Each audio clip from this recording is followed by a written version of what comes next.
Outhouse venue, Boom. The Outhouse was a hardcore punk music venue located east of Lawrence, Kansas, United States, on 15th Street. Original shows listed the venue as Past the Pavement Hall, being as the county pavement ended about 3/4 of a mile from the building. History. The parcel the outhouse sits on used to house a one-room country school. Two large heritage trees still mark the entrance to the school site. The venue hosted many live music acts between the time it was leased for fraternity parties and biker bashes in 1985, until it was discovered by young rock bands desperate for a place to perform. The first hardcore/alternative rock shows at the Outhouse happened in the late summer/fall of 1985. The growing mainstream popularity of pop-punk music in the early 1990s led to the decline of the Outhouse, but what ultimately caused its closing was the Great Flood of 1993. Its doors were permanently closed in 1998. The building once known as the Outhouse is now Bayab Strip Club, with a small outhouse out near the road. The outhouse was unique because it was a gutted cinder-block storage garage in the middle of a cornfield. The walls, if any, had been torn out, leaving only cinder-block walls. Original shows in 1985 featured no stage until a stage was built by volunteers from the University of Kansas student radio station, KJHK, and various local bands. KJHK and others had made an arrangement with the Flaming Lips to play there and felt a stage was needed to attract other non-local acts. During the construction of the stage, it was suggested that the name be changed from Past the Pavement Hall. One KJHK staffer remarked that the place was a shithole and it should be called the Outhouse. The name stuck. Unfortunately, the Flaming Lips tour van broke down, and that seminal show never occurred.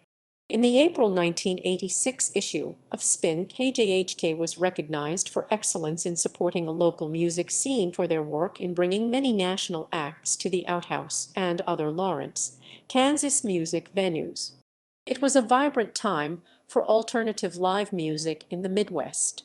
The stage was a box that stood approximately 1.5 feet above the cement floor. Much later, a bar area was added to the back that was used to sell T-shirts and other band merchandise, as well as non-alcoholic refreshments. People often brought their own alcohol. At first, alcohol was allowed in the club, but after the Outhouse received publicity in the local press, the Kansas ABC told the owner that it would begin enforcing the law at the Outhouse. Thereafter, alcohol was openly consumed in the parking lot/front yard, but not inside. People would park in the front yard, and for large concerts, they would often park on the nearby gravel road. The field across the street was rumored to have housed a missile silo, but this was incorrect. The building stood just outside the jurisdiction of the Lawrence Police Department. The outhouse rarely had any sort of security, but negative incidents were rare. No one stood between the audience and the band. Prior to the outhouse, venues such as Veterans of Foreign Wars halls in Kansas City and the Lawrence Opera House, later called Liberty Hall, would host hardcore concerts. When several of the local venues closed, the outhouse quickly became the place to see punk shows. Concerts at the outhouse were very inexpensive, with the first shows costing $3, and with $8 being the high end in the early 1990s. Shows at the outhouse weren't limited to the typical hardcore genre.